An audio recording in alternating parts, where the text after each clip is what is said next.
आइए आज हम सब लोग खुदा उनके ज़िंदा कलाम में से देखेंगे। निकालिए मेरे साथ पौलुस रसूल ने जो पहला ख़त लिखा करंथस की कलीसिया के नाम, पहला करंथियों, उसका 11वां बाब हम निकालेंगे। उसकी 17 और 18 आयात, 2 आयात खुदा उनके ज़िंदा कलाम में से हम देखेंगे। पहला करंथियों उसका 11वां बाब और उसकी 17वीं और 18वीं आयत, 2 आयात खुदा उनके कलाम में से देखेंगे। आज जिस बात को हम डिस्कस करेंगे, जिस टॉपिक को हम आज थोड़ा डिस्कस करेंगे, वो है मौजूदा कलीसिया के मसाइल, प्रॉब्लम ऑफ मॉडर्न चर्च। जो मौजूदा कलीसिया है उसको किन किन मसाइल का सामना है, जो मॉडर्न चर्च है, जो हम लोग हैं, हमें क्या क्या प्रॉब्लम्स हैं जिनका हमें पता नहीं है। तो हम देखेंगे खुदा उनके ज़िंदा कलाम में से। निकालिए सब लोग, खुदा उनके कलाम में लिखा है, 17वीं आयत से पढ़ूंगा। लेकिन ये हुक्म जो देता हूँ इसमें तुम्हारी तारीफ नहीं करता, इसलिए कि तुम्हारे जमा होने से फ़ायदा नहीं बल्कि नुकसान होता है। क्योंकि अव्वल तो मैं ये सुनता हूँ कि जिस वक्त तुम्हारी कलीसिया जमा होती है तो तुम में तफरके होते हैं, और मैं इसका किसी कदर यकीन भी करता हूँ। जब तुम्हारी कलीसिया जमा होती है तो इसमें तफरके होते हैं। आज एक ये छोटी सी स्टडी है, रूल कुछ की हदायत से मुझ तक पहुँची, तो मैंने कहा कि मैं अपने लोगों के साथ इसको शेयर करूँगा। मैं रिक्वेस्ट करूँगा, मेरे हम खिदमत खादिम मौजूद हैं, पास्टर शहजाद इलियास। हम आज मुख्तलिफ हवाला जात पर भी गौर करेंगे, तो वो एक्टिवली उन वर्सेस को, उन हवाला जात को हमारे लिए निकालते जाएंगे। आप बगौर उनको सुनते जाएं। जो लिखने वाले स्टूडेंट्स हैं वो लिखते भी जाएं। प्रॉब्लम्स ऑफ मॉडर्न चर्च, मौजूदा कलीसिया के मसाइल। राइटर कहता है कि तुम्हारे जमा होने से फ़ायदा नहीं होता, जब तुम जमा होते हो तो तफरके पैदा होते हैं। ये जो लफ्ज़ है ना कलीसिया, ये एक यूनानी लफ्ज़ अकलीसिया से निकला, जिसका मतलब है मजलिस। इंग्लिश में चर्च, उर्दू में कलीसिया। चर्च का जो नॉर्मली लोग मतलब समझते हैं वो एक बिल्डिंग, एक ऐसी बिल्डिंग जहाँ पर मसीही लोग, क्रिश्चियन लोग इबादत के लिए जमा होते हैं, उसको चर्च कहा जाता है। लेकिन जब हम इस मतलब को मजीद वसी करते हैं, थोड़ा सा एक्सटेंड करते हैं मसीही इस्लाम में आकर, तो इसका मतलब है चुने हुए लोग, जिनको खुदा ने अलग किया दुनिया की दूसरी कौमों से, दुनिया के दूसरे लोगों से, जिनको खुदा ने मुनफरिद कर दिया, अलहदा कर लिया, बरगजीदा कर लिया, अपने लिए स्पेशल कर दिया।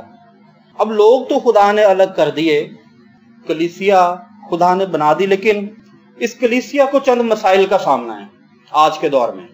कुछ ऐसी प्रॉब्लम्स होती हैं बॉडी के अंदर, उनका नॉर्मली इंसान को पता नहीं होता, लेकिन जब वो उसका टेस्ट करवाता है तो वो डायग्नोज होती हैं। डॉक्टर के पास कोई शख्स जाता है, वो डॉक्टर को कहता है, डॉक्टर साहब पता नहीं मेरे उल्टे बाजू में बहुत दर्द होती है, मुझे समझ नहीं आती ये तकलीफ क्यों है, इस तकलीफ की क्या वजह है। डॉक्टर उससे कुछ सिम्टम्स पूछता है। जब उसके सिम्टम पूछने के बाद डॉक्टर उससे कहता है आप जाके फलाना टेस्ट करवाएं। जब वो शख्स टेस्ट करवाता तो पता चलता है कि उसके दिल का तो एक वॉल्व बंद है। बहुत सारी डिजीजेज ऐसी हैं, बहुत सारे ऐसे मसाइल हैं मौजूदा कलीसिया में, बहुत सारी ऐसी प्रॉब्लम्स हैं जिनका कलीसिया को पता नहीं चलता। लेकिन मैं इस बात पे ईमान रखता हूँ कि जब रूल कुछ आज जब इन प्रॉब्लम्स को हमारे साथ शेयर करेगा तो हमें पता चल जाएंगे। उसके बाद हम इन पर गलबा पाके मसीह में तरक्की भी करेंगे, मेरा ईमान है। जो सबसे पहला मसला है आज की कलीसिया को, मॉडर्न चर्च को, जो सबसे पहला मसला है वो है ओवर कॉन्फिडेंट। सबसे पहली प्रॉब्लम है मौजूदा कलीसिया को, वो है ओवर कॉन्फिडेंट। जरा निकालिएगा मेरे साथ इस्तिस्ना उसका पहला बाब, उसकी 43-44 वर्स। शहजाद साहब से रिक्वेस्ट है वो पढ़ने में प्लीज रहनुमाई करेंगे। इस्तिस्ना उसका पहला बाब 43 और 44, 2 वर्सेस। और मैंने तुमसे कह भी दिया पर तुमने मेरी ना सुनी, बल्कि तुमने खुदावंद के हुक्म से सरकशी की और शोखी से पहाड़ पर चढ़ गए। तब अमूरी जो उस पहाड़ पर रहते थे तुम्हारे मुकाबला को निकले, और उन्होंने शहद की मक्खियों की मानंद तुम्हारा पीछा किया और शीर में मारते मारते तुमको हुरमा तक पहुंचा दिया। जी thank you sir. Over confident हैं इसराइलियों ने। सोचा उन्होंने क्योंकि हमने तो फलानी कौम को रगेब दिया, उस फौज के जत्थे बहुत बड़े थे, हमने उनको भी मार दिया, हम आज इन लोगों को भी मार देंगे। Over confident. एक शख्स है, उसको किसी ने शादी पे इनवाइट किया, उसने कहा जनाब आप हमारे बेटे की शादी है तो आपसे रिक्वेस्ट है आप भी आए। वो शख्स शेव करके, उसने व्हाइट पैंट कोट पहना, उसने ब्लैक पॉलिश करके जूते पहने नए अपने पाँव में, शेव करके हेड एंड शोल्डर से वो नहाया। उसने कहा कि आज मैं शादी पे जाऊंगा। उसने बड़ा कीमती परफ्यूम लगा लिया, खूबसूरत सा चेहरा बना के, शेव करके, नए कपड़े पहन के वो शादी की जियाफत में जाने के लिए अब तैयार है। वो नहा धो के निकला घर से, अब वो बाहर जा रहा है। बाहर जाते हुए उसने एक मोटर बाइक्स की शॉप देखी, वहां से वो गंदा मोबाइल उठा के सिर में डाल लेगा। शादी की जियाफत में जा रहा है, मैं बात कर रहा हूँ ओवर कॉन्फिडेंट की। उसने गंदा मोबाइल उठाया, अपने ऊपर डाल लिया। साथ 2-3 किलो मिट्टी पड़ी, वो भी उसने ऊपर डाल ली। उसने कहा जरूरत नहीं है इस बात की, मैं तो यीशु मसीह के खून से धुला हुआ हूँ, दुनिया मुझे इसी तरह वेलकम करेगी। उन लोगों ने मुझे बड़े जाहो जलाल से इनवाइट किया, कोई ऐसी बात नहीं, मैं जाऊंगा। उसने अपने आप को गंदगी से भर लिया, उसने अपने आप को गलाजत से भर लिया, अपने खूबसूरत चेहरे को जो उसने शेव करके संवारा था बिगाड़ लिया। वो बाल जो उसने नहा के संवारे थे वो भी बिगाड़ लिए। वो कीमती लिबास जो उसने पहना था उसने उसके ऊपर भी ऑयल गिरा लिया। अब वो शख्स जब उस शादी की जियाफत में जाएगा, आप लोग क्या समझते हैं, क्या वेलकम किया जाएगा वो शख्स वहां पे? वो लोग कहेंगे ये कोई पागल है, इसको निकाल दो इधर से, ये कोई अहमक आदमी इधर आ गया है, ये हमारी कुर्सियों को गंदा करेगा, ये हमारे कारपेट को खराब करेगा।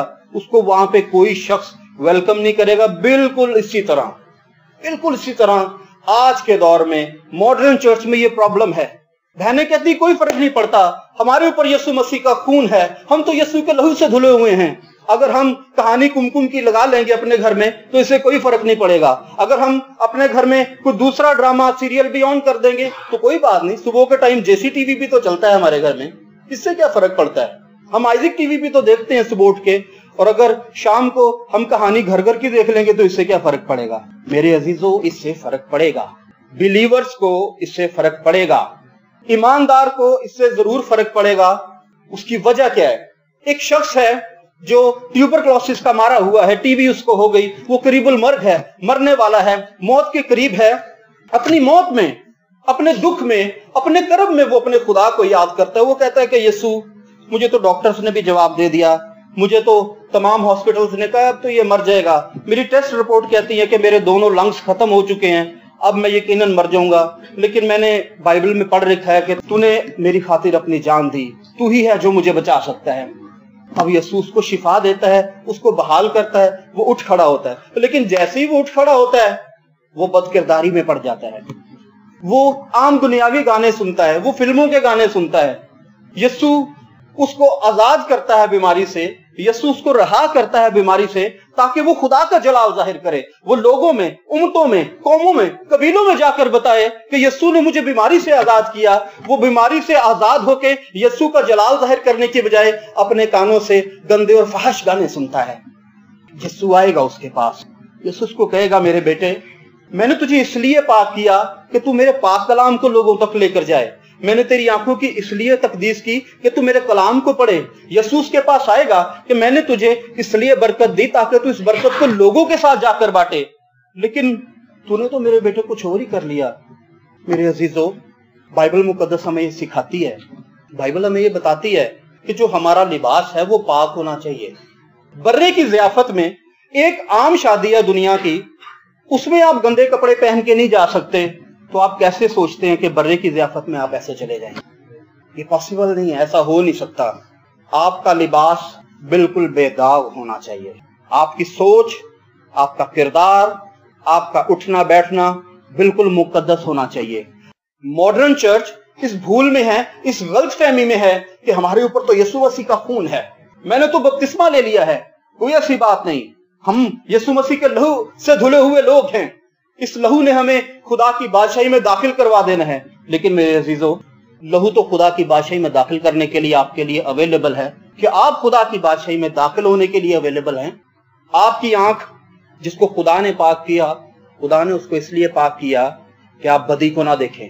खुदा ने आपके कानों की तकदीस इसलिए की कि आप खुदा का जलाल देखें, खुदा का जलाल सुने, खुदा के जलाल की बातें कहें। खुदा ने आपके मुंह की तकदीस इसलिए की, लेकिन हम अपने मुंह से गालियां उगलते हैं। मैंने अक्सर निजात याफ्ता लोगों को सुना है, उनके मुंह से गालियां निकलती मैंने सुनी है, बहुत सारे। ये फी जमाना ये प्रॉब्लम है मॉडर्न चर्च का, वो ओवर कॉन्फिडेंट हैं। एक फौज है इसराइल की बहुत बड़ी, मुखालफों के खिलाफ पहाड़ पर चढ़ गई है लड़ने के लिए। उसने कहा मैं इसको मार गिराऊंगा। वो फौज पूरी कुव्वत में आगे बढ़ रही, लेकिन बाइबल में लिखा है कि वो मुखालफों से शिकस्त खा के वापस आ गई, बुरी तरह उनको मार पड़ी। इस कॉन्फिडेंस को ओवर कॉन्फिडेंस ना करें। मैं आपको एक बात बताऊं, इस कॉन्फिडेंस को परफेक्ट कॉन्फिडेंस करें। ओवर कॉन्फिडेंस होने की जरूरत नहीं है, ये ओवर कॉन्फिडेंट हमेशा इंसान को मरवाता है। आप अपने कॉन्फिडेंस को परफेक्ट करें, आप अपनी सोच को परफेक्ट करें, आप अपने ख्याल को परफेक्ट करें। ये जरूरत नहीं कहने की मैं यीशु के लहू से धुलाऊं, ये जरूरत नहीं है कहने की कि मैं यीशु के खून से खरीदी गई हूं, बल्कि जरूरत इस बात की है कि यीशु कहे कि ये मेरा प्यारा बेटा है जिससे मैं खुश हूं। जब यीशु आपके लिए ये बात कहेगा कि ये मेरा प्यारा बेटा है जिससे मैं खुश हूं, तब आपको बदरूहों के सामने चीखना चिल्लाना नहीं पड़ेगा, आपको बीमारों पे जाके हाथ नहीं रखने पड़ेंगे। बाइबल मुकद्दस में लिखा है, पौलुस रसूल के ताल्लुक से खुदा उनका कलाम हमें ये सिखाता है कि जब वो सो जाता था, वो रेस्ट करता था, तो लोग आते थे उसके बदन के साथ अपने कपड़े, अपने पटके, अपने रुमाल, अपने स्कार्फ छुआ कर ले जाते थे और वो अपने बीमारों पर जाकर डालते थे और बीमार उसी वक्त उठ खड़े होते थे, बदरूहें निकल जाती थी, लोग रहाई पाते थे। क्योंकि वो शख्स ओवर कॉन्फिडेंट नहीं था, बल्कि परफेक्ट कॉन्फिडेंट था। उसको पूरा ईमान था अपने खुदा पे। वो दावे करता फिरता था, मेरी मानित बनो जैसा मैं मसीह की मानित बनता हूं। क्या हम में से कोई ऐसा दावा कर सकता है?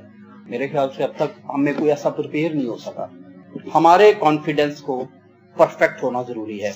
मेरे अजीजों, हम जाते हैं, अक्सर हम दावा करते हैं इस बात का, फलानी कन्वेंशन में गया मैंने यीशु के नाम से बदरू को निकाल दिया, मैंने यीशु के नाम से ये किया, वो बीमारी चली गई। मैं आपको एक बात बताऊं, इस धोखे से बाहर आ जाए। आपने हुक्म किया, बदरू निकल गई। असल में बदरू आपके हुक्म से नहीं निकली है, बदरू यीशु के नाम से निकली है। यीशु के नाम के बगैर जाएं, जरा बदरू को निकाल कर देखें क्या होता है। किसी बदरू को कहें ना जरा निकल इसमें से, और यीशु का नाम ना ले, फिर देखें क्या मौजूदा होता है। वो बदरू उसमें से निकलेगी और आप में घुस जाएगी, जान छुड़ानी मुश्किल हो जाएगी। एक हवाला निकालेंगे हम, जरा निकालिए मेरे साथ। एक किसी किस्म का हवाला है, अमाल की किताब, उसका 19वां बाब, उसकी 13 से 16 आयात। ये चंद आयात हम देखेंगे। अमाल 19वां बाब 13 से 16।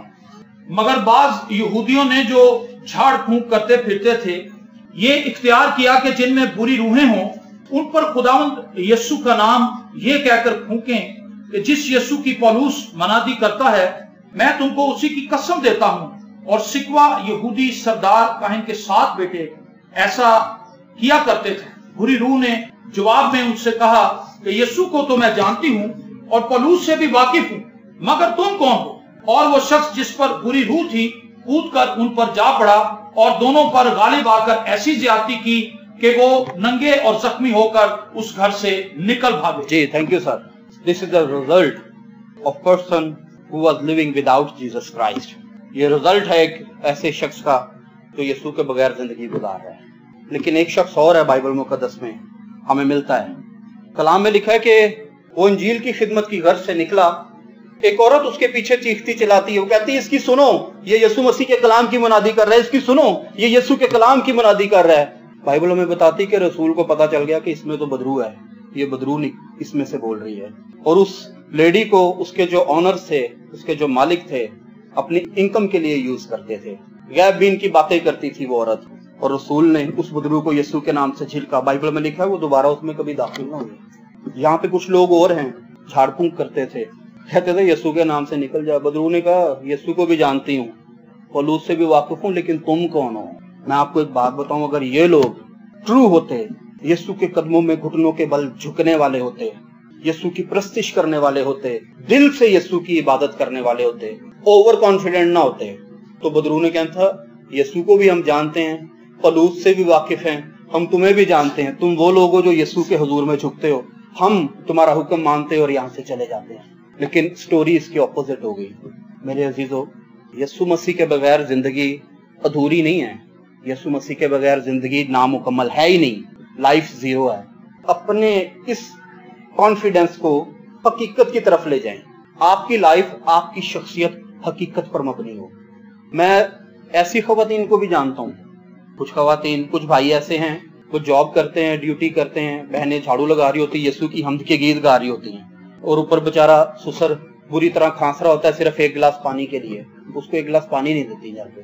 कहती है बाबा इसका तो काम ही यही है, तो हर वक्त खांसता रहता है, इसकी तो जिंदगी ऐसी है, इसने हमारी जिंदगी भी अजीरन की हुई है। कुछ हासिल नहीं है उस प्रस्तिश का, कुछ हासिल नहीं है उस वर्शिप का। एक पॉइंट और है, हम देखेंगे, निकालिएगा मेरे साथ, पहला कुरिन्थियों उसका 11वां बाब 2-14 आयात। कलीसिया ओवर कॉन्फिडेंट भी है, कलीसिया ओवर मॉडर्न भी है। पहला कुरिन्थियों 11:2-14। मैं तुम्हारी तारीफ करता हूं कि तुम हर बात में मुझे याद रखते हो, और जिस तरह मैंने तुम्हें रवायतें पहुंचा दी तुम उसी तरह उनको बरकरार रखते हो। बस मैं तुम्हें आगाह करना चाहता हूं कि हर मर्द का सर मसीह और औरत का सर मर्द और मसीह का सर खुदा है। जो मर्द सर ढके हुए दुआ या नबूवत करता है वो अपने सर को बेहुरमत करता है, और जो औरत बेसर ढके दुआ या नबूवत करती है वो अपने सर को बेहुरमत करती है, क्योंकि वो सरमुंडी के बराबर है। अगर औरत ओढ़नी ना ओढ़े तो बाल भी कटाए। अगर औरत का बाल कटाना या सर मुंडाना शर्म की बात है तो ओढ़नी ओढ़े। अलबत्ता मर्द को अपना सर ढांकना ना चाहिए, क्योंकि वो खुदा की सूरत और उसका जलाल है, मगर औरत मर्द का जलाल है, इसलिए कि मर्द औरत से नहीं बल्कि औरत मर्द से है, और मर्द औरत के लिए नहीं बल्कि औरत मर्द के लिए पैदा हुई। बस फरिश्तों के सबब से औरत को चाहिए कि अपने सर पर महकूम होने की अलामत रखे, तो भी खुदावंद में ना औरत मर्द के बगैर है ना मर्द औरत के बगैर, क्योंकि जैसे औरत मर्द से है वैसे ही मर्द भी औरत के वसीले से है, मगर सब चीजें खुदा की तरफ से हैं। तुम आप ही इंसाफ करो, क्या औरत का बेसर ढके खुदा से दुआ करना मुनासिब है? क्या तुमको तबई तौर पर भी मालूम नहीं कि अगर मर्द लंबे बाल रखे तो उसकी बेहुरमती है, और अगर औरत के लंबे बाल हों तो उसकी जीनत है, क्योंकि बाल उसे पर्दा के लिए दिए गए हैं। लेकिन अगर कोई हुज्जती निकले तो ये जान ले कि ना हमारा ऐसा दस्तूर है ना खुदावंद की कलीसियाओं का। Praise the Lord, hallelujah. ये बात मैं नहीं कह रहा हूँ, ये बात खुदावंद का जिंदा कलाम कह रहा है। मैं खादिम को जानता हूँ, अमेरिकन खादिम विलियम ब्रैनम, उसकी मिनिस्ट्री के ताल्लुक से जो हमने पढ़ा वो ये कि उसकी मिनिस्ट्री 100% मिरेकल मिनिस्ट्री थी। वो 7-7 दिन स्टेज पे खड़ा होकर लोगों के लिए दुआ करता था, और खुदा उसकी दुआ के वसीले बंद आके खोलता था, लंगड़ों को चला देता था। इतनी स्ट्रॉन्ग उसकी मिरेकल मिनिस्ट्री थी। आपको पता उसके चर्च के लोगों की तादाद कितनी थी? कितने हजार होंगे भला, या कितने लाख होंगे? जस्ट हंड्रेड्स में, 250-300 लोग थे, थोड़े से लोग थे उसके चर्च में। वजह क्या थी उसकी रीजन ये थी कि वो इस कलाम पे बिलीव करता था, वो इस कलाम की प्रीचिंग करता था। उसने अपने चर्च में अनाउंस किया था कि कोई औरत, अमेरिकन खादम है, उसने कहा कि कोई औरत मेरे चर्च में बगैर हैट के ना आए। जिसने मेरे चर्च में आना है वो हैट पहन के आए, वो स्लीवलेस शर्ट पहन के ना आए, वो मिनी स्कर्ट ना पहन के आए, प्रॉपर वेयरिंग हो उसकी। जब उसने इस तरह की प्रीचिंग अपने चर्च में की तो लोगों ने कहा कि जनाब ये चीज तो हमारे कल्चर, हमारी ट्रेडिशंस के खिलाफ है, ये चीजें हमारे कल्चर के अगेंस्ट हैं, ये तंग नजर आदमी है, ये बिदती आदमी है, ये गलत प्रीचिंग करता है, हमारा कल्चर हमें कुछ और सिखाता है। तब उस खादिम ने जवाब दिया, उसने कहा इस दुनिया में बहुत सारी अकवाम हैं, बहुत सारे ममालिक हैं, हर मुल्क का अपना कल्चर, हर अवाम के अपने ट्रेडिशंस हैं, लेकिन बाइबल मुकद्दस का कल्चर पूरी दुनिया में एक ही है। बाइबल मुकद्दस में यह बात मरकूम है कि औरत जब मेरे हुजूर आए तो ओढ़नी ओढ़े, औरत जब मेरे हुजूर आए तो उसकी वेयरिंग प्रॉपर हो, मर्द जब मेरे हुजूर आए तो उसके बाल कटे होने चाहिए। ये बाइबल मुकद्दस की तालीमात है। उसने खुदा के कलाम पर सख्ती से अमल किया। जस्ट 250 से 300 लोग उसके चर्च में रह गए। उसने कहा यह जरूरी नहीं है कि मेरे चर्च में 10,000 लोग हों और उनमें से एक भी नजात याफ्ता ना हो, बल्कि जरूरी है कि मेरे चर्च में 200 लोग हों और 200 के 200 लोग खुदा की बादशाही में जाएं। मैं खुदा के कलाम को फॉलो करने वाला हूं।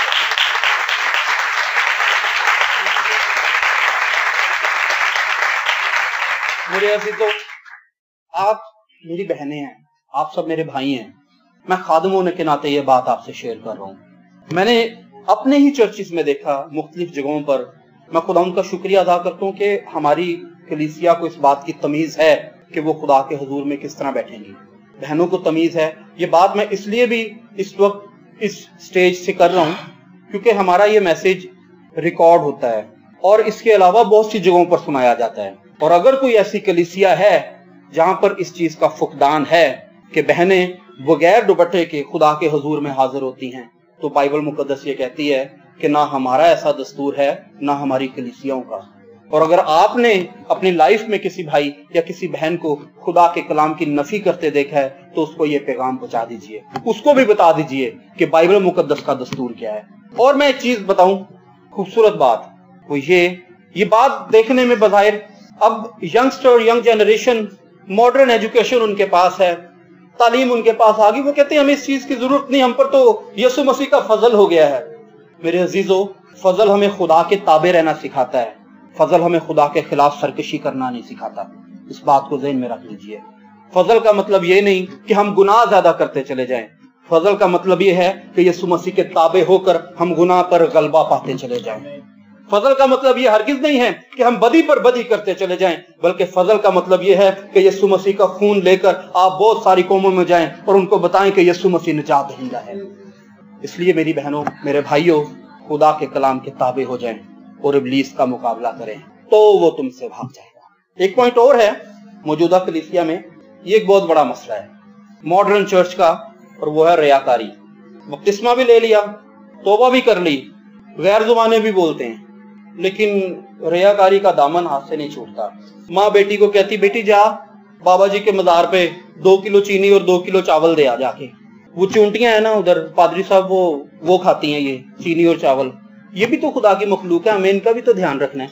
अच्छा जनाब, लेकिन साथ वाले घर में एक भाई है, उसके बच्चों के पास सर्दी में पहनने के लिए कपड़े नहीं है, उसके बच्चों के पास सर्दी में पहनने के लिए जूते नहीं, वो 10 मील दूर चूंटियां पड़ी हुई नजर आ रही हैं बाबा जी के पास, लेकिन साथ वाले घर में भाई के बच्चे नंगे पांव सर्दी में फिरते नजर नहीं आते हमें। अच्छा, फिर अब वो बाबा जी क्या करते, पता नहीं कितने लोगों से रोजाना 2-2 किलो चीनी और चावल इकट्ठे करके शाम को यूटिलिटी स्टोर पे भेज देते हैं।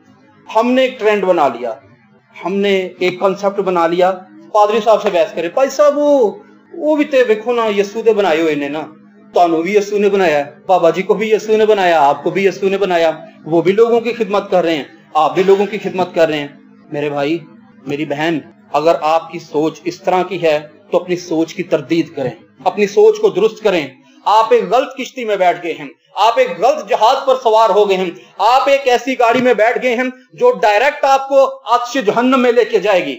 ये किश्ती आपको कभी भी मंजिल पर नहीं पहुंचाएगी। फकत यीशु ही है जो हमेशा की जिंदगी का दावा करता है, जो हमेशा की जिंदगी में लेके जाता है, जो अबदी जिंदगी का वारिस हमें बनाता है। दुनिया का कोई बाबा, दुनिया का कोई मंदिर, दुनिया का कोई फकीर हमें अबदी जिंदगी का दावा नहीं देता। जिंदगी का दावा फकत एक ही हस्ती करती है, फकत एक ही जात करती है, और उसका नाम यीशु अल मसीह है, खुदा का बेटा है, खुदा का कदीस है। मेरे भाई, मेरे दोस्त, मेरी प्यारी बहन कंपेयर कर रही है बहन खुदा के खादम को बाबा जी के साथ। वो भाई, खुदा के खादम को तुम बाबे के साथ क्या कंपेयर करोगे? और वो तो खुदा का सूरमा है, वो खुदा का नजीर है, उस पर खुदा की आग ठहरी हुई है, वो रूल कुछ से मसा किया हुआ शख्स है, खुदा के फरिश्ते उसके आगे आगे चलते हैं, रूल कुछ की फौजें उसकी हिफाजत करती हैं। तुम बाबे के साथ उसको क्या कंपेयर करोगे? इस्राएल का खुदा उसका राखा है। बाबे का राखा कौन है? जिसको आसमान से जमीन पे फेंक दिया गया, पटक दिया गया, वो खुद अब जमीन पे तड़पता फिरता है, वो उस बाबे की क्या हिफाजत करेगा? लेकिन ममसू की हिफाजत यीशु खुद करता है। क्या कंपैरिजन है इन दोनों का? पॉसिबल नहीं है कि आप इनको कंपेयर कर लें। सवाल नहीं पैदा होता कि ममसू का और जादूगर का मुकाबला कर लें आप। एक अनवर फजल है, सिर्फ एक।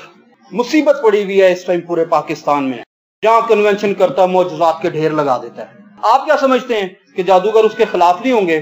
तवीज गंडों वाले उसके अगेंस्ट काम नहीं करते होंगे?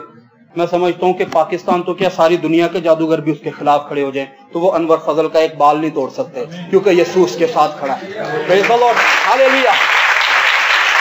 मेरे भाई, मेरे अजीजों, अनवर फजल रियाकारी नहीं करता है। बाबे के साथ क्या कंपेयर करेंगे? बाबा इस लायक ही नहीं है कि अनवर फजल के साथ इसको कंपेयर किया जा सके। बाइबल में लिखा है पौलुस रसूल मुनादी की गर्ज से निकला था, समुद्री सफर कर रहा था, और बाइबल में बताया गया कि एक तूफान आया, उसका जहाज टूट गया बेचारे का, और लोगों ने जहाज के सामान पर बैठकर कोई तख्ते पकड़ के किसी तरह से करते कराते किनारे तक पहुंच गए। पौलुस भी उनमें पहुंच गया, खुदा की खिदमत का बोझ लेकर अपने ऊपर। वहां पर लोगों ने आग लगाई हुई थी, आग जलाई थी, ताकि जो लोग इस ठंडे पानी में से निकले हैं वो आग से के तो अपने आप को थोड़ा सा वार्म अप करें, गर्म करें। आग थोड़ी कम थी, पौलुस ने क्या किया कि एक लकड़ी के गट्ठे में हाथ डाला ताकि उस आग को थोड़ा सा तेज करे, उसमें लकड़ियां डाल के। तो बाइबल में लिखा एक सांप निकला, फौरन उसके हाथ पे लिपट गया, और बाइबल में यह भी लिखा कि पौलुस ने उसको फौरन आग में छटक दिया। अब लोग इंतजार कर रहे हैं कि ये फौरन नीला हो जाएगा, इसके कानों से खून निकलना शुरू हो जाएगा, इसकी नाक से खून निकलना शुरू हो जाएगा, ये भी फूल जाएगा, ये भी मर जाएगा, ये भी खत्म हो जाएगा, इसका चैप्टर यहीं पे क्लोज हो जाएगा।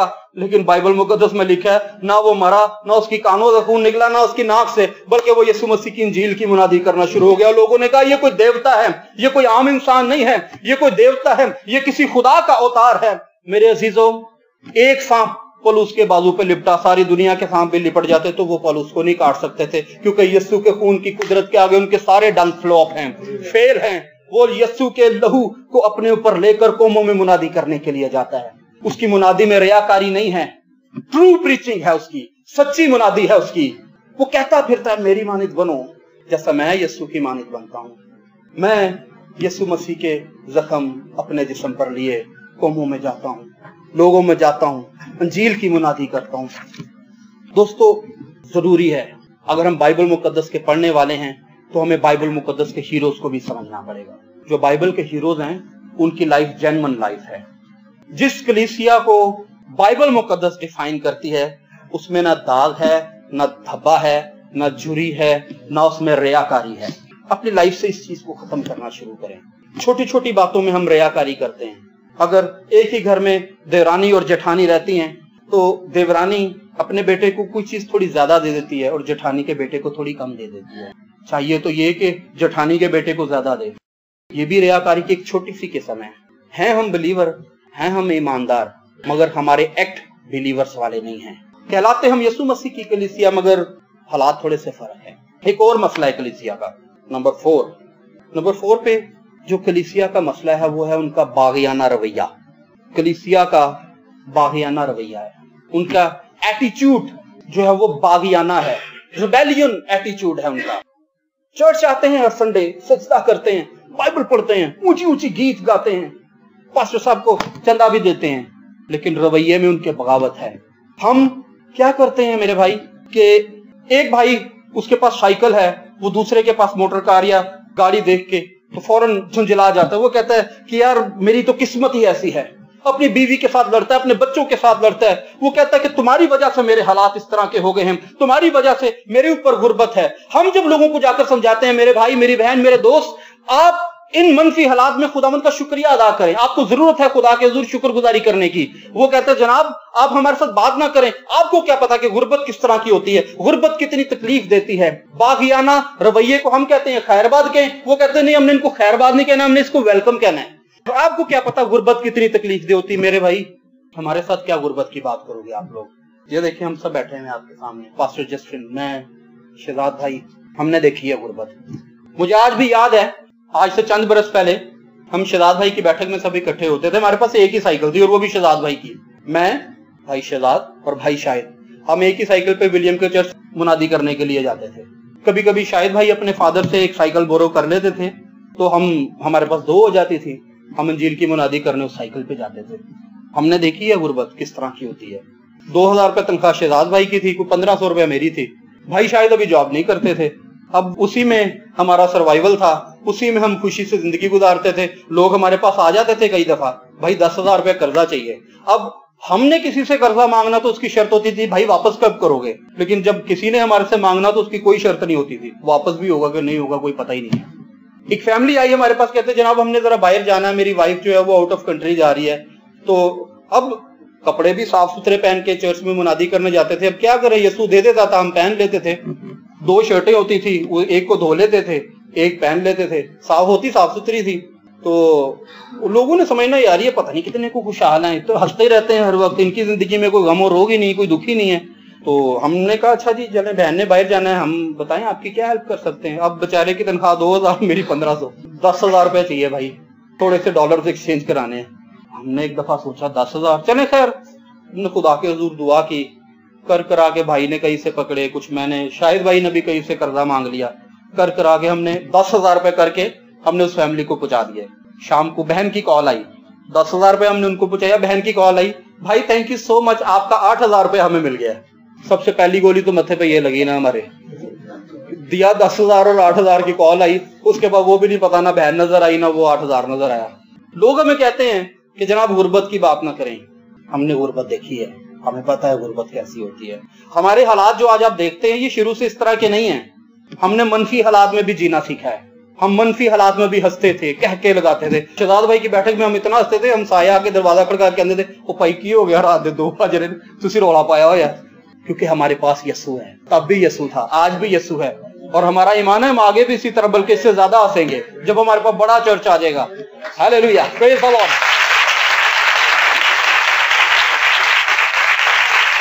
बात है गुर्बत की, कहते जनाब आपको क्या पता गुर्बत कैसी होती है, हमारे से पूछो। मुझे आज भी याद है, नया नया मैंने यीशु को कबूल किया, मेरे पास एक ही पैंट होती थी। एक पैंट होती थी स्कूल पहन के जाने के लिए, एक पैंट मेरे पास होती थी शादियों पे जाने के लिए, और एक मेरे पास लाल रंग का ट्राउजर होता था जो मैं घर में पहन के फिरता था। एक ही पैंट शर्ट थी जो मैं शादियों पे पहन के जाता था। एक तेल मैंने अटेंड किया, तेल का फंक्शन था, मैं वो कपड़े पहन के चला गया। अगले दिन मेहंदी थी, मैं फिर वही पहन के चला गया। तीसरे दिन बारात थी, मैं फिर वही पहन के चला गया।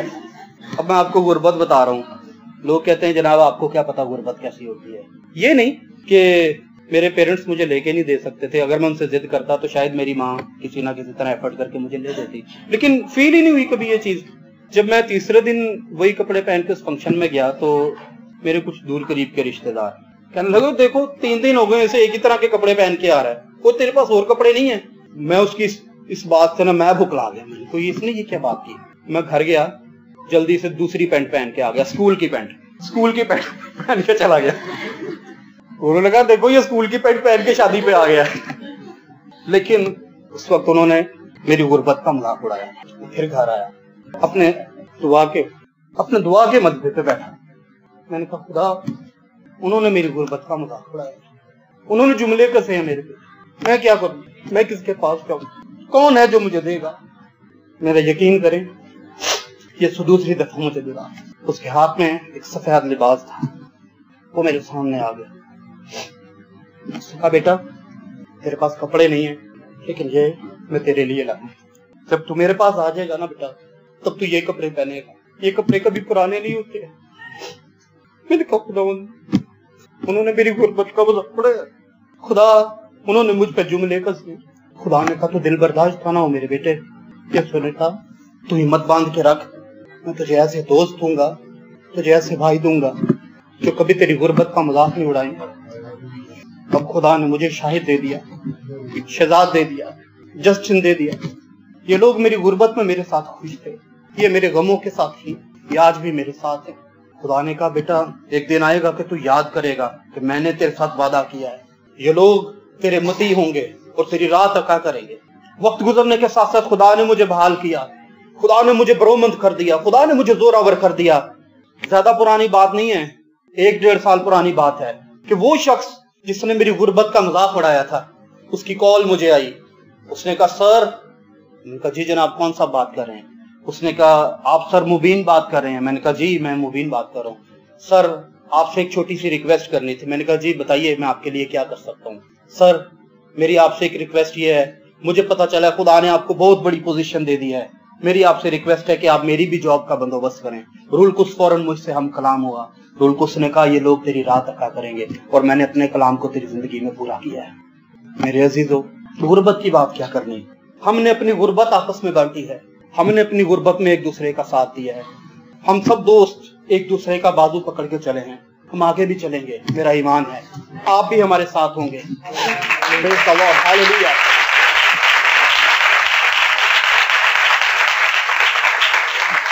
गुर्बत, लोग कहते हैं सर गुर्बत की बात ना करें, कौन है जो हमारे से ज्यादा गरीब होगा। मेरे अजीजों ये छोटी छोटी बातें हैं जो हमारी जिंदगी में हमें पेश आई, हमने देखा है। देखने में तो हम गरीब से लगते हैं, लोगों को देखने में मुफ्लिस से लगते हैं, देखने में हम कंगाल से लगते हैं, लेकिन हमने बहुतों को ईमान की दौलत से मालामाल कर दिया है। देखने में खास खूबसूरत चेहरे नहीं है, लेकिन जिसको हम अपने साथ लेकर जाते हैं वो दुनिया का सबसे खूबसूरत शख्स है। यीशु नासरी उसका नाम है।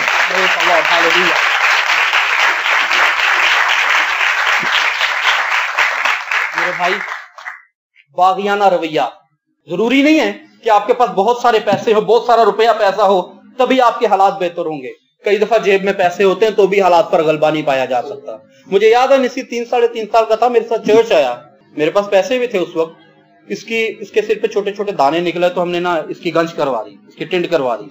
शदीद गर्मी थी, सख्त गर्मी थी। अब मुझे इस चीज का आइडिया नहीं था।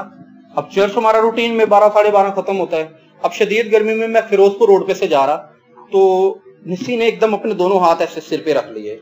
मैंने कहा यार इसके सर पे तो धूप असर कर रही है, ये ना हो कि ये बीमार हो जाए मेरा बेटा। मैंने इधर उधर देखा, अक्सर सड़कों पे पठान फिर रहे होते हैं टोपियां शोपियां लेके। मैंने कहा मैं इसके लिए कैप लेके इसको पहना दूंगा। अब दूर दूर तक कोई पठान भी मुझे ना नजर आया, कोई शख्स कैप वाला ना नजर आया, कोई स्टाफ वाला ना नजर आया। मैंने खुदावंद से कहा, मैंने कहा खुदावंद जेब में पैसे भी हैं और सब कुछ है।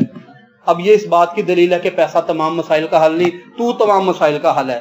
मैं अपनी बाइक चलाता रहा, थोड़ा सा मैं आगे गया, मुझे नहीं समझ आई ऐसा क्या हुआ। एक गाड़ी शू करके मेरे पास से गुजरी और एक नीले रंग की हैट मेरे सामने आके गिरी। मैंने उस कैप को उठाया और उसके सर पे रख दिया। मैंने इसको बताया, मैंने कहा बेटे ये यीशु ने तेरे लिए मुहैया की है। मसाइल का हल पैसा नहीं है, इस चीज को ज़हन में रखिए। आपको जो परेशानियां, आपको जो रोग, आपको जो दुख, आपको जो मसाइल दरकार हैं, उनका हल पैसा नहीं है, उनका हल फकत यीशु मसीह है। जिनके पास पैसा होता है क्या वो मरते नहीं है? जिनके पास दौलत होती है क्या उनको खांसी नहीं होती, उनको बुखार नहीं होता? जिनके पास कसरत के पैसे होते हैं क्या वो कब्र में नहीं उतरते? वो कब्र में उतरते हैं और फिर कभी जिंदा नहीं होते। लेकिन कुछ लोग इस दुनिया में पाए जाते हैं, उनके पास पैसे नहीं होते, उनके पास दौलत नहीं होती, उनके पास कुछ नहीं होता, उनके पास फकत यीशु होता है। वो कब्र में उतरते हैं और मेरा ईमान है कि वो फिर जी उठते हैं, क्योंकि खुदावंद का जलाल उनके ऊपर होता है। मनफी रवैये को अपनी जिंदगी में से खत्म करें। बागियाना रवैया, रेबेलियन एटीट्यूड, इसको रिमूव करें। शुक्रगुजारी के साथ जिंदगी गुजारना शुरू करें। खुदावंद आपके हालात बदलने की कुदरत रखता है। मौजूदा कलीसिया का सबसे बड़ा मसला नाशुक्री है। खुदावंद के कलाम में लिखा है, नबी कहता है कि चाहे सारा फल खत्म हो जाए, अंजीर के दरख्त में कोई फल ना लगे, कोई भूचा ना खिले, टिड्डी सब कुछ खा जाए, चट कर जाए और मेरे पास कुछ भी ना रहे, तो भी मेरी रूह मेरे खुदा से खुश होगी, तो मैं शुक्रगुजारी करूंगा। मेरे अजीजों, हालात अच्छे में शुक्रगुजारी नहीं, हालात बुरे में भी शुक्रगुजारी करें। खुदा बुरे हालात को बदल के अच्छे हालात में ले आएगा। आइए हम कुछ देर के लिए अपनी आंखें बंद करेंगे।